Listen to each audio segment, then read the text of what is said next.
At sa mga oras ito, dako muna tayo sa Palasyo ng Malacanang para po sa mga mahalagang balita doon. Nakatutok po doon ang aming kasamang si Elena Luna live.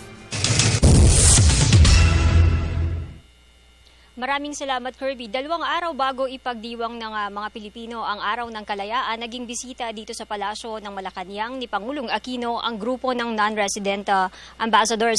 Binigyang diin ng Pangulo ang kahalagahan ng pagiging malaya na ayon daw sa kanyang amang si Senador Ninoy Aquino, ang kauna-unahang kalayaan ay ang maging malaya sa gutom. Ayon sa Pangulo, mahalaga ang ugnayan sa international community para mapabuti ng mga Pilipino ang kanilang sarili at ang buhay ng kani-kanilang pamilya. Higit na matibay na ugnayan sa international community ang inaasahan ni Pangulong Aquino sa pagtanggap ng credentials ng non-resident ambassador sa Pilipinas. Non-resident ang tawag sa kanila dahil nakabase sila sa ibang lugar, ngunit nasasakupan pa rin nila ang Pilipinas bilang kinatawan ng kani-kanilang bansa. Sa Rizal Hall ng Palasyo, isa-isang nagpakilala kay Pangulong Aquino ang mga ambassador sa Pilipinas ng bansang Marshall Island, Uganda, Guinea, Cyprus at Malta. Humarap din sa Pangulo para simulan ang kanilang tour of duty sa Pilipinas ang ambassador ng Estonia, Slovak Republic, Armenia, Iceland at Jamaica. Sa mensahe ng Pangulo, muli niyang ipinaabot ang pasasalamat ng mga Pilipino sa tulong na ibinigay ng mga bansang ito sa Pilipinas noong tumama ang Super Typhoon Yolanda. Pinaabot din niya ang magandang nangyayari sa Pilipinas sa nakalipas na 4 na taon. Dahil aniya sa mga reformang ipinatutupad, ibang-iba na ang Pilipinas. Sa kabilaan niya ng mga tumamang kalamidad sa bansa, isa ang Pilipinas sa fastest-growing economy sa Asia. Naging bahagi rin ng mensahe ng Pangulo ang hikayatin ang mga ambassadors na ito na mamasyal sa Pilipinas.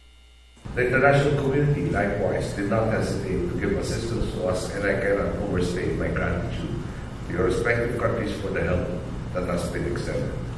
Typhoon Haiyan continues to serve as a reminder to me of just how much can be achieved when the entire global community cooperates closely. It only emphasizes the value of our partnerships that will undoubtedly allow us to continue pursuing our shared interests and serve our people in the best manner possible. Moving forward, I am eager to further deepen the ties between our countries and help give rise to a truly prosperous community of nations. On a personal note, I wish you all a pleasant stay in the Philippines. I am confident that throughout your visit you will be witnessing for yourselves the warmth, skill, and talent for which our countrymen are renowned, and that you will realize that truly it is more fun in the Philippines. We wish you all a very successful tour. Thank you, and again, we wish you all the success.